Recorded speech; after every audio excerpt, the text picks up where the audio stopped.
नमस्कार दोस्तों, मैं विनय दास स्वागत करता हूं आपका अपने इस पॉडकास्ट में, जहां पे मैं बात करने वाला हूं एनसीईआरटी क्लास 6 राजनीति विज्ञान से संबंधित।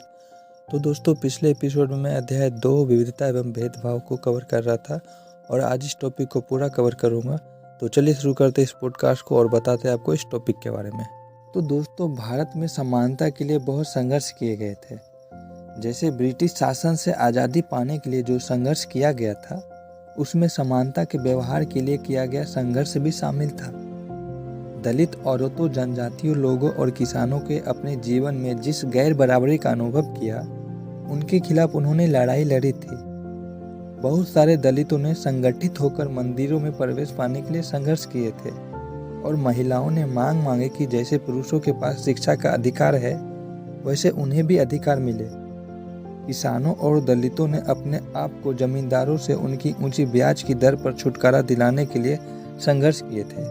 1947 में भारत जब आज़ाद हुआ और एक राष्ट्र बना, तो हमारे नेताओं ने समाज में व्याप्त कई तरह की असमानताओं पर विचार किए थे। संविधान को लिखने वाले लोग भी इस बातों से अवगत थे कि हमारे समाज में कैसे भेदभाव किया जाता है और लोगों ने उसके खिलाफ किस तरह संघर्ष किया है।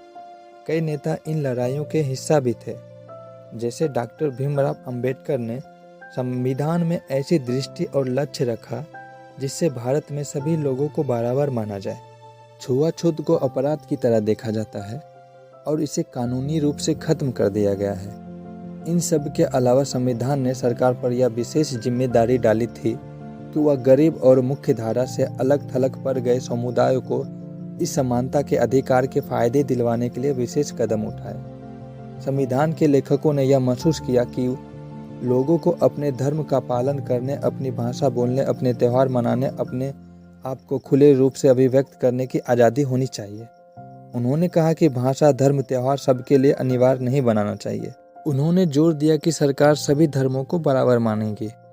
इसलिए भारत एक धर्मनिरपेक्ष देश है, जहां लोग बिना भेदभाव के अपने धर्म का पालन करते हैं। धर्मनिरपेक्षता को हमारी एकता के महत्वपूर्ण कारक के रूप में देखा जाता है कि हम इकट्ठे रहते हैं और एक दूसरे की इज्जत करते हैं। समानता को एक अहम मूल्य की तरह माना गया है, जो हम सभी को एक भारतीय के रूप में जोड़ती है। प्रत्येक व्यक्ति को समान अधिकार और समान अवसर प्राप्त है और लोग अपनी पसंद का काम चुनने के लिए बिल्कुल आज़ाद हैं। तो दोस्तों, आज के लिए बस इतना ही। इस पॉडकास्ट को पूरा देखने और सुनने के लिए आपका बहुत बहुत धन्यवाद। मैं विनय दास अलविदा लेता हूं आप सबसे और मिलता हूं अगले पॉडकास्ट।